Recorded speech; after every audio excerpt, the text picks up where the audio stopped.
the Samsung CLP 320 colour laser printer. Not working.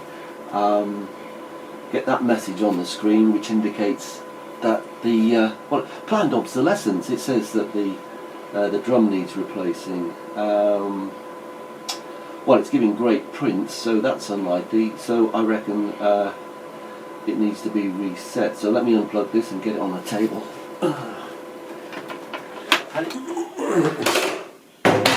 Okay, here we go. What a state that thing's in. It's disgusting, isn't it? Been stuck under a desk for donkey's years. Should have treated it a bit better, but it's a printer. This is the best of the last time I had to clean this thing in here. How do I get that out? This is the toner collector. Yeah, you don't have to buy a new one of those. Just rinse the damn thing out with hot water. Make sure you dry it properly. That's the only thing I would advise you to do. You'll get an error message when this thing is full and it just says go and replace this thing here. Costs you about $10, $15. Don't need to do it. Just rinse it out through there, let it dry thoroughly, and you're good to go again. And yeah, I was taking it out, made a bit of a mess. So what we have here are the colour cartridges and the black one at the bottom. I've got a cheap replacements, third-party replacements for all of these, and you can see these little contacts on the front here. Yeah, what are those all about? Well, they're a bit like. Well, let me get one. Well, they're a bit like these things here. This is a battery for a Panasonic camera, the one I'm shooting on now, I think. Yeah, again, a third-party battery. What you can get is shells of these casings, just the casing itself, and then you run a fat cable to a lithium-ion battery and you get, 10 days of continuous shooting out of them. But the camera does take the outer terminals for the voltage. In this case it's a cell, so it's 4.2 on the high side. But it checks the two terminals in the centre. It knows the resistance it's expecting across that, and it serves two purposes: to make sure that you're using a genuine Panasonic battery, because that's been rumbled already. It's usually about 10k I find for Panasonic batteries, and it also serves a second purpose, NTC, negative temperature coefficient resistor, so that if the temperature goes too high, the resistance changes and the camera shuts down because the battery's too hot. Safety device. So something similar to this is going on here with these cartridges, but try and get some. Should have had this prepared a bit better. It is Christmas, so I'm rushing around trying to get things done at the last minute, and this is one of them. We'll take out these ones here. Get the right order, right? Yeah, okay, top to bottom. Now, in here we have this thing here, and I think this is the thing that's causing the problem. This is the drum. To replace one of these, you can see on the screen right now, is about 50 quid, $60, $70 or even higher. But this is good engineering. I wouldn't balk at paying that if I actually needed one. But it's in pretty good condition. There's no marks on it, and it's not giving any shadows on the page. So here we have more contacts. Look at this. What's going on here? Well, this is a typical cheap method of determining when something new has been inserted in a device. You put in a resistance across these terminals, but you piggyback another resistor on the back of these terminals, and it pulls the whole current higher the first time the thing is switched on, and burns through one of the resistors. It's like a piggyback resistor. It's got a lower power rating, and then the resistance jumps up and the current falls through the remaining resistor. We can let me get a multimeter on this. Yeah, failing to prepare, preparing to fail. I can hear you muttering. Now the resistance across these, the residual resistance after the first one is burnt through, they're usually in the Ks. Let's have a look on this one. Oh no, it doesn't matter, we'll do that one later. We've got it on 20k, let's see what we've got on here.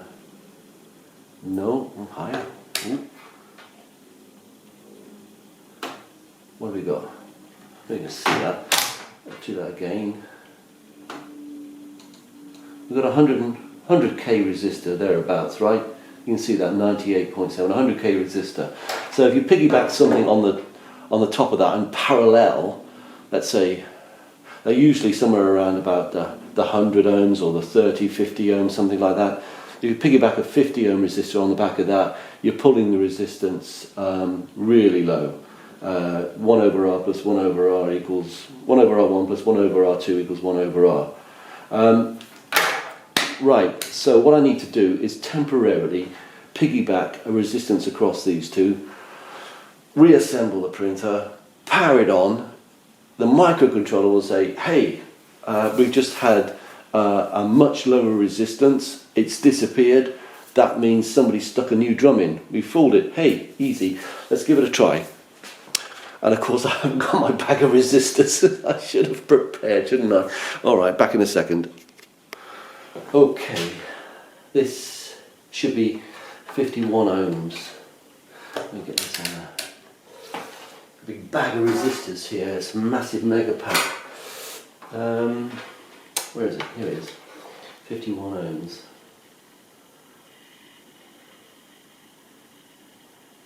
Oh yeah, 50.3.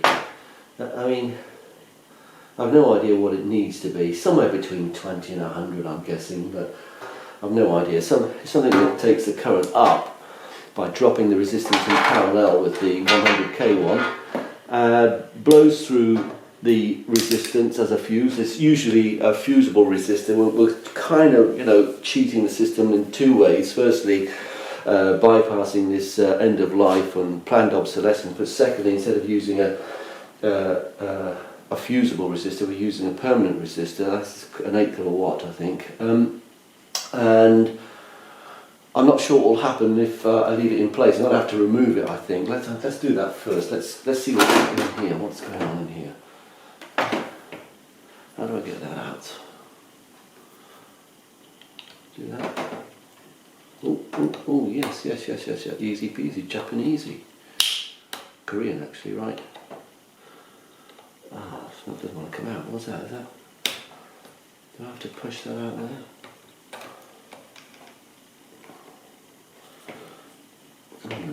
Weird. So just leave it there.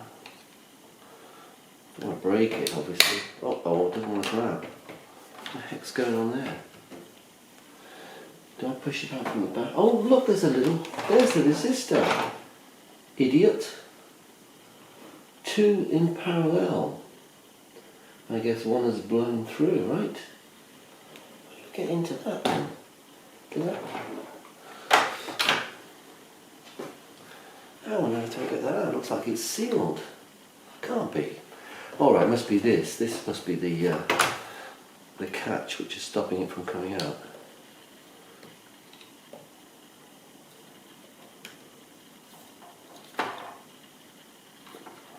Yeah, okay, we're getting somewhere. Do you see that now?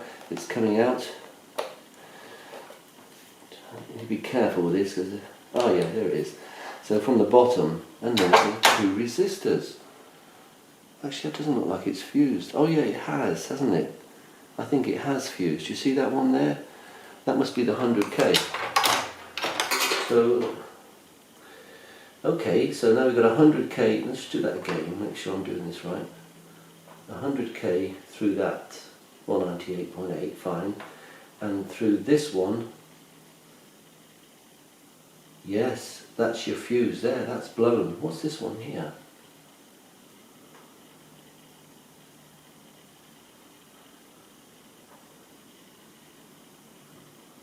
Let's go down a notch. 58 ohms. Okay. Well, that's interesting. So what I'm going to have to do is I'm going to have to. So it's 58 it wants. I don't know if I've got 58. Well, I'm not going to go through that. I mean, it's got to be close enough, hasn't it? What I'm going to do is I'm going to strap a 58 across there. Well, not a 58, a 51 across here in parallel. Stick it back in there. Damn it, which way up did it go? Stick it back in there, power it up, and hopefully that will do the reset for us. I hope you're still there. I have no idea what I'm doing here, but I think this should work. Let's give it a go. Right, now, as you can see, I've just wrapped it around either ends of the existing assembly. Now that should pull the resistance down significantly. Let's see. Yeah, 50 ohms, cool them under. Right, now insert this back in. Where is it? Here it is. Damn, where did it go? Oh yeah, here. Right, now which way did it go? I need to get that back in there. Is it that way or that way? It looks like it was that way. Oh, what an idiot. There was a fairly simple way of checking which way up, because there's a little window there to see the resistor, so it could only go one way up. Clown. Oh, damn. My mucky mitts on the drum. Big mistake. Try and keep this clean. My goodness, I made a right horse's arse of this. Okay, that's not going to be too good. This stuff off there. As you can see, I made a bit of a mess there with the toner. I should have said at the start, you need to make sure you keep that fairly clean. Right, so we're good to go now. This can go back in. And then these in order. Oops.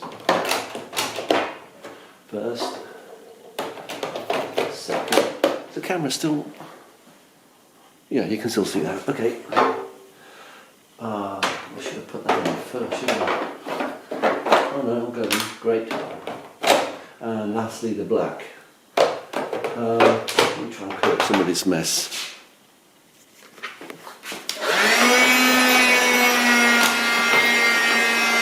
Right. A little white down, perhaps.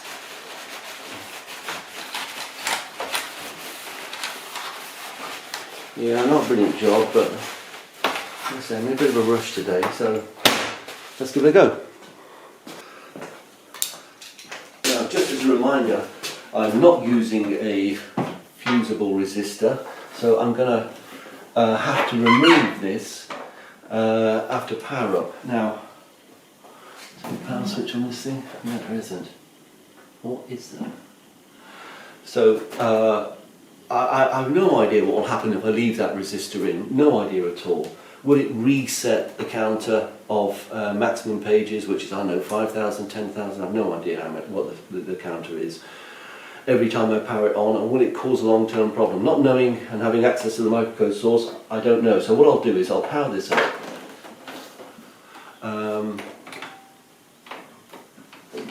What's going on? Oh, there we go. Right. Just let it go through its sequence.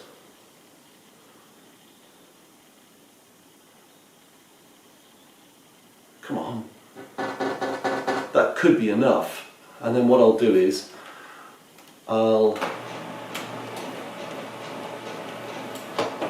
remove the resistor.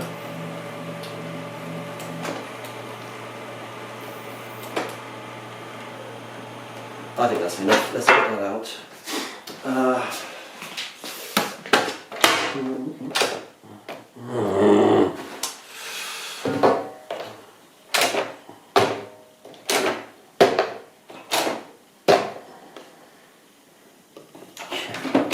Oops, sorry about that. Okay, and we're down this side. Pull this out. Gee, look at that. The current raced through there. It's burnt the resistor. Now, is that a good thing? Let's hope so. Where are they? 51. This is what happened after I powered up. Look at that. My goodness. It's taken a beating. All right. Let's get this back in and give it a shot. Now remember, so you can see the resistors on the underside of the drum unit. I wonder how many sheets this is supposed to go for before it... there we go. Before it decides that you need to replace it. But these plant jobs are there. Look, I don't mind paying for a drum. I really don't. Marvellous piece of equipment. equipment. When these things, laser printers, first came out, I was at IBM and we had one of the first laser printers, the IBM, it's called 3800. It cost hundreds of thousands of pounds. Of course, it's a big beast. And then we've got portable laser printers or desk, home use laser printers, and technology was mass produced and the prices came flooding down, so it made it available for everybody. And I don't mind paying for the technology, but a bit like Tesla cars, they decide when it is you need to replace the battery, which would drive me crazy. The 70% capacity in the battery, they say, well, you're no longer under warranty. Hey, look what I forgot. That sort of thing gets my goat. Right, let's get it back in, connected to the PC in the office and see if we've got printing, eh? Right, let's get this powered up and USB in, power on, and okay, boot up. We've got a green light, but that's can switch to red any second. That's what it was doing before. Stayed on a bit longer, looking good, feeling good. Come on, are you doing something? Oh, this sounds great. What a lovely sound. And there it is, my heads of terms agreement. I can't tell you what this is for, otherwise I'd have to murder you. Superb. So there, how'd you save yourself $75 on a new drum on a CLP range of Samsung printers who were built in to this printer, planned obsolescence, and you can't override it unless you do something stupid like that. So yeah, that'll teach you, Samsung. If you enjoyed that, give us a thumbs up. All the best. Cheers.